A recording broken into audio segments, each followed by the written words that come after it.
Coblos Prabowo. Assalamualaikum warahmatullahi wabarakatuh. Halo semuanya. Perkenalkan, kami dari kelompok 8 kelas 12 IPA 1 yang akan membahas perkembangan ekonomi pada masa era reformasi yang ada pada KD 3.6, yaitu materi pembelajaran sejarah Indonesia. Sebelumnya, perkenalkan, saya Yola Arlina Madani. Saya Muhammad Arfi Ghazali. Saya Diva Oktaria. Saya Kenan Ramadan Suyono. Saya Muhammad Rafi Asdowisodo. Jadi di sini kami akan ngejelasin atau ngobrol-ngobrol sedikit nih tentang perkembangan ekonomi pada masa era reformasi, di mana dari masa jabatan Presiden B.J. Habibie hingga Presiden Susilo Bambang Yudhoyono. Oke, sebelum ke pembahasan utama, kita bahas terlebih dahulu apa sih latar belakang reformasi. Era reformasi merupakan masa berakhirnya pemerintahan Orde Baru, teman-teman, di mana pemerintahan yang dijalankan di bawah kekuasaan Presiden Soeharto yang memimpin selama 32 tahun. Namun, karena terjadinya krisis moneter pada 1997, pemerintah Orde Baru yang telah dianggap menyimpang dari tujuan dan cita-cita ekonomi Pancasila mengakibatkan Presiden Soeharto akhirnya mundur dari jabatannya, yang kemudian dilanjutkan oleh Wakil Presiden B.J. Habibie saat itu, sehingga era reformasi atau era pasca Soeharto di Indonesia dimulai pada tahun 1998. Nah, menurut Alivio, gimana nih kondisi perkembangan ekonomi pada masa era reformasi Presiden B.J. Habibie? Saya akan menjelaskan tentang kondisi ekonomi pada masa B.J. Habibie. Nah, pada awal-awalnya itu terjadi gonjang-ganjing akibat krisis moneter dari tahun 98 itu. Oke. Kemudian langkah awal yang diambil dari Presiden Habibie untuk mengatasi krisis ekonomi adalah mencari dukungan dari Dana Moneter Internasional atau IMF dan komunitas negara-negara penyokong guna memulihkan perekonomian negara. Nah, kebijakan B.J. Habibie pada masa reformasi di bidang ekonomi pun dilakukan melalui saran-saran IMF yang disesuaikan dengan kondisi Indonesia saat itu. Di tengah gonjang-ganjingnya sistem Polhukam saat itu, pemerintah harus dengan cepat mengambil keputusan walau berisiko tinggi. Situasinya unpredictable waktu itu, keadaan Indonesia tidak menentu. Kena Habibie, bisa plus minus, risikonya tinggi, kos tinggi. Cara berpikir saya waktu itu harus berlaku untuk umum. Dalam hal ini saya mencari rata-rata atau average ujarnya. Kemudian terbukti dari gerakan cepat pemerintah saat itu membawa hasil 1 tahun kemudian. Reformasi ekonomi yang diterapkan pada saat memiliki beberapa dampak, antara lainnya jatuhnya nilai tukar rupiah terhadap dolar AS atau dolar Amerika Serikat semula dari Rp7.000 menjadi Rp17.000. Namun di sisi lain, pertumbuhan ekonomi tampak menunjukkan perbaikan yang dari sebelumnya menjadi lebih baik, yaitu min 13% menjadi 2%. Nah, angka inflasi pun sukses diturunkan dari 77,6% menjadi 2%. Terus gimana sih caranya B.J. Habibie itu menghadapi krisis ekonomi itu? Nah, caranya itu untuk mengatasi krisis ekonomi, pemerintahan B.J. Habibie mengambil beberapa kebijakan penting di bidang moneter. Pertama, dimulai dengan mengendalikan jumlah uang yang beredar, menaikkan suku bunga sertifikat BI menjadi 70%, dan menerapkan bank sentral independen. Kemudian di bidang perbankan diterbitkan obligasi senilai 600 triliun rupiah untuk menalangi perbankan, menutup 38 bank dan mengambil alih 7 bank.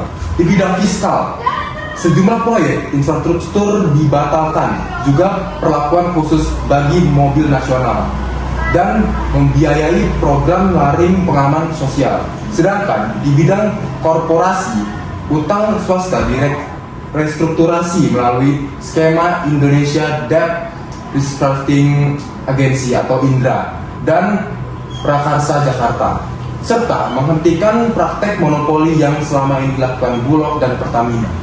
Oke, berarti era reformasi Presiden B.J. Habibie saat itu membawa perkembangan cukup baik ya di Indonesia, yang salah satunya menaikkan nilai tukar rupiah terhadap dolar Amerika Serikat. Iya. Oke. Kemudian Presiden pun berlanjut kepada Presiden Abdurrahman Wahid atau yang biasa kita sebut Gus Dur. Ya, nah jadi perkembangan ekonomi apa saja nih yang ada saat itu menurut saudari Diva? Jadi menurut berbagai sumber tentang perekonomian era reformasi pada masa pemerintahan Gus Dur atau Abdurrahman Wahid, itu adalah Indonesia mengalami perubahan yang cukup signifikan. Perubahan signifikan tersebut salah satunya adalah ekonomi. Beberapa perkembangan ekonomi pada masa era reformasi Gus Dur antara lain, yang pertama meningkatkan pertumbuhan ekonomi. Pada masa pemerintahan Gus Dur, Indonesia mengalami peningkatan pertumbuhan ekonomi yang signifikan. Hal ini terlihat pertumbuhan ekonomi yang mencapai 4,8% pada tahun 2000, meningkat dari 2,8% pada tahun 1999, dan beliau juga membentuk kabinet pada awal November 1999. Poin 2, kebijakan ekonomi. Pemerintahan Gus Dur mengeluarkan berbagai kebijakan ekonomi yang bertujuan untuk memperbaiki perekonomian Indonesia. Beberapa kebijakan tersebut antara lain adalah pembentukan Dewan Ekonomi Nasional dan peningkatan konsumsi pemerintah. Yang ketiga, peningkatan gaji PNS. Pada masa pemerintahan Gus Dur, terjadi peningkatan gaji pegawai negeri sipil hingga 3 kali lipat. Hal ini memberikan dampak positif bagi perekonomian Indonesia karena meningkatkan daya beli masyarakat. Yang keempat, peningkatan ekspor. Pada masa pemerintahan Gus Dur, Indonesia berhasil meningkatkan ekspor komoditas pemerintahan elektronik. Hal ini terjadi karena rendahnya nilai tukar rupiah dan naiknya harga minyak dan gas bumi. Yang kelima, kebijakan politik. Selain kebijakan ekonomi, pemerintah Gus Dur juga mengeluarkan berbagai kebijakan politik yang berdampak pada perekonomian Indonesia. Salah satu kebijakan politik tersebut antara lain adalah pemecatan pejabat-pejabat korup. Nah, oke. Wih, kalau gitu banyak juga ya dampak-dampaknya, meskipun itu bentar di Habibie kan. Dia banyak banget dampak-dampaknya. Ya, betul. Ingatkan juga umur Gus Dur itu kira-kira berapa tahun sih? 60 tahun ya? Lebih udah tua. Iya, tua. Tua banget, tapi dia dampaknya tuh bisa besar sebesar itu ya. Iya, betul. Nah, untuk poin yang satu tadi, Gus Dur kan membentuk suatu kabinet pada awal November. Apa sih nama kabinet yang Gus Dur buat saat itu? Jadi kabinet yang dia buat saat itu namanya Kabinet Persatuan Nasional, yaitu kabinet pemerintahan Indonesia yang dipimpin oleh Presiden Abdurrahman Wahid sendiri dan wakilnya yaitu Megawati Soekarno Putri. Kabinet ini dilantik pada 29 Oktober 1999 dan masa baktinya berakhir pada 20 Juli 2001. Jadi gimana? Oke, cukup. Pada masa perekonomian Presiden Megawati Soekarno Putri, nilai tukar rupiah terhadap dolar Amerika berhasil stabil kembali nih. Ya. Oke. Dan dampak pada terkendalinya harga-harga barang. Selain itu, tingkat inflasinya rendah dan cadangan devisa negara stabil. Namun, pertumbuhan ekonomi masih tergolong rendah yang disebabkan kurang menariknya perekonomian Indonesia bagi investor dan karena tingginya suku bunga deposito. Nah, menurut kalian sendiri apa sih kebijakan-kebijakan yang ditempuh oleh Presiden Megawati Soekarno Putri saat itu untuk mengatasi permasalahan ekonomi? Oke, jadi Megawati ini kan dia menjabat sebagai Presiden Indonesia dari tahun 2001 hingga 2004 ya, menggantikan Abdurrahman Wahid. 3 tahun ya. 3 tahun. Oke. Pada masa pemerintahan ini Indonesia ini masih terkena dampak dari krisis Asia yang terjadi pada tahun 1997 sampai 1998. Oleh karena itu Presiden Megawati ini membuat beberapa kebijakan nih, antara lain yaitu pemulihan pasar keuangan. Upaya ini dilakukan untuk memulihkan ekonomi Indonesia yang terdampak krisis Asia pada tahun 1997 hingga 1998. Terus ada juga Megawati ini mengurangi utang di luar negeri, yaitu ya tentu saja meningkatkan daya tahan ekonomi negara.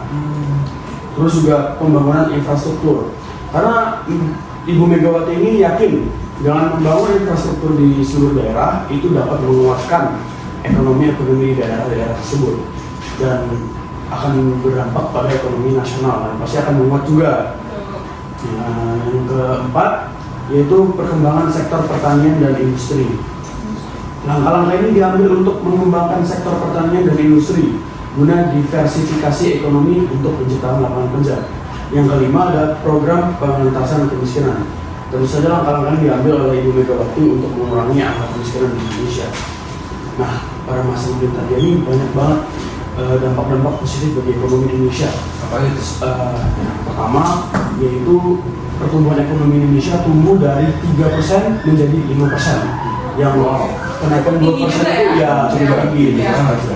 Yang kedua yaitu IHSG atau Indeks Harga Saham Gabungan yang meningkat dari 459 hingga ke 859, sehingga secara keseluruhan harga saham di Indonesia itu meningkat. Yang kedua juga yang ketiga, inflasi di Indonesia turun dari 13% ke 6,5%. Hal ini menjadi cerminan besar bagi harga barang menjadi semakin murah. Yang ketiga, pemberantasan korupsi yang berdampak pada peningkatan ekonomi Indonesia. Itu Oke.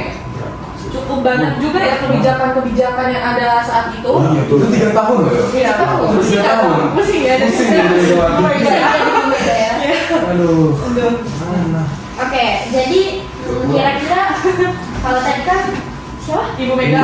Megawati. Nah sekarang kira-kira bagaimana perkembangan ekonomi di eranya Pak SBY? Oh, Iya. jadi kan SBY ini kan menjabat 2 periode nih. Iya, betul. Betul, 2 periode 10 tahun. Sepertinya kemungkinan akan berdampak banyak untuk kenaikan ekonomi Indonesia ya Indonesia. pastinya. Karena kan 2 tahun. Karena dua tahun. dua periode 10 tahun tuh. Iya. Oh iya. Oke, itu sudah lama. Gacor ya. Nggak selesai. Nah, jadi di SBY berhasil untuk menjaga kestabilan ekonomi dari masanya Ibu Megawati, di mana pada masa pemerintahan SBY ini kondisi perekonomian Indonesia mengalami perkembangan yang cukup sangat pesat. Ya dong, nggak mungkin dong 10 tahun dia Nggak ada perkembangan. yang besar. Betul. Terbukti rata-rata pertumbuhan ekonomi pemerintah SBY selama 5 tahun, ini periode pertama nih, Oke. menjadi 6,4%. Angka yang mendekati target 6,6 pada masa SBY ini geliat ekonomi terus mencuat naik. Industri otomotif juga terus meningkat. Ini dapat dilihat dari meningkatnya permintaan pasar, membuktikan ada gerakan positif dari perekonomian masyarakat. Pertumbuhan ekonomi Indonesia pada 2010, yaitu periode kedua Pak SBY, Susilo Bambang Yudhoyono, tumbuh pesat seiring pemulihan ekonomi pasca krisis global yang terjadi sepanjang 2008 hingga 2009.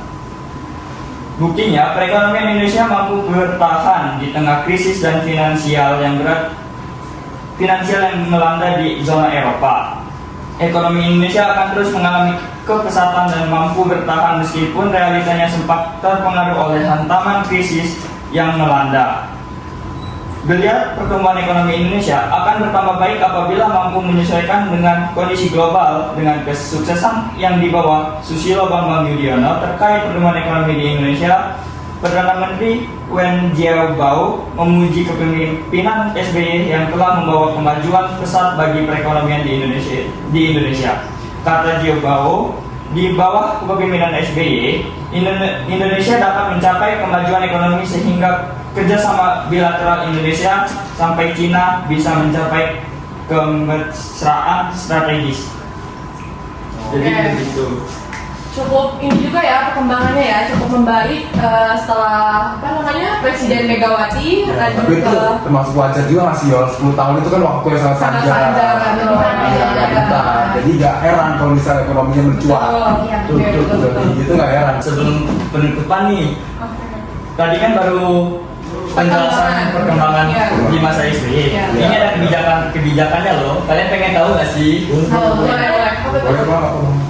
Faktor utama SBY menjadikan senjata ampuh yang mendorong kesuksesan perekonomian Indonesia adalah efektifnya kebijakan pemerintah yang berfokus pada disiplin fiskal yang tinggi dan pengurangan hutang negara. Oke. Salah satunya kebijakan yang dilakukan pemerintah SBY adalah mengurangi subsidi negara Indonesia atau menaikkan harga bahan bakar minyak BBM.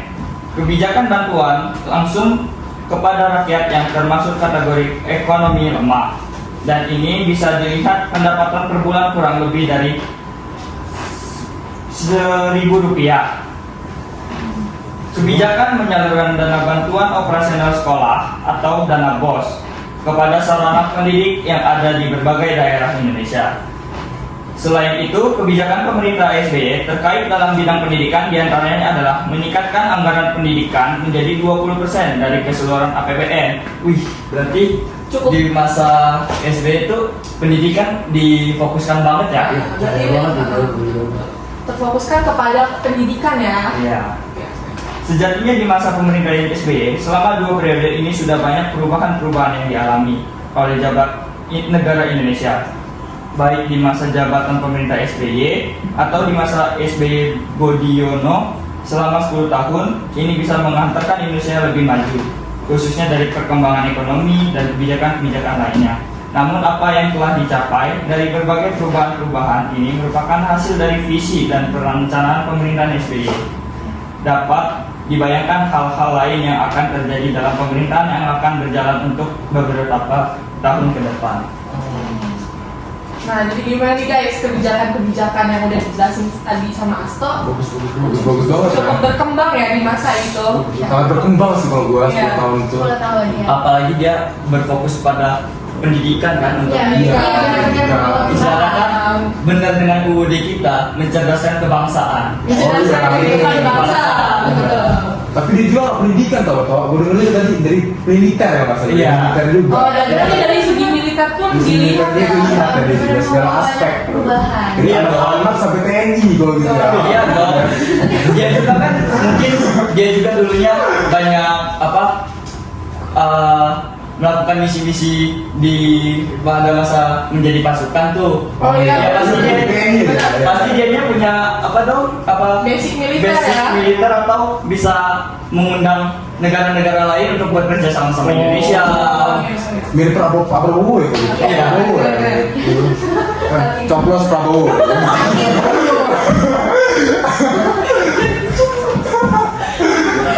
Tuh. Oke. Nah, jadi Alifia mau nambahin gak nih, apa aja sih kan tadi Asta udah nyebutin kebijakan dari Pak SBY dan Kenan udah juga nyebutin kan Iya, dari iya, Presiden iya. Megawati. Nah, untuk Alifia sendiri gimana nih kebijakan-kebijakan yang ada pada masa era Presiden B.J. Habibie? Dari sumber yang saya dapat sih kebijakan B.J. Habibie ini tergolong apa ya, cuma tidak berdampak lah. Dia tuh kebijakannya itu pada masa reformasi di bidang ekonomi dilakukan mengikuti saran-saran IMF dia itu. Jadi dia nggak berpatokan sama diri sendiri, dia juga mengikuti iya. saran-saran dari IMF. Gara-gara dia itu mendapat dana-dana dari IMF tersebut. Ya, ya, ya, ya. Jadi disesuaikan lah dengan kondisi Indonesia saat itu. Oke. Lagi krisis juga. Betul, betul. Jadi gimana nih? Oke. Cukup? Oke. Oke. Cukup ya obrolan kita sore hari ini. Ya. Semoga apa yang kita obrolin tadi bisa bermanfaat untuk yang Dan nonton. dipahami Ya, dipahamin, oke? Amin. Oke, kita akhiri ya. Wassalamualaikum warahmatullahi wabarakatuh. Bye bye guys.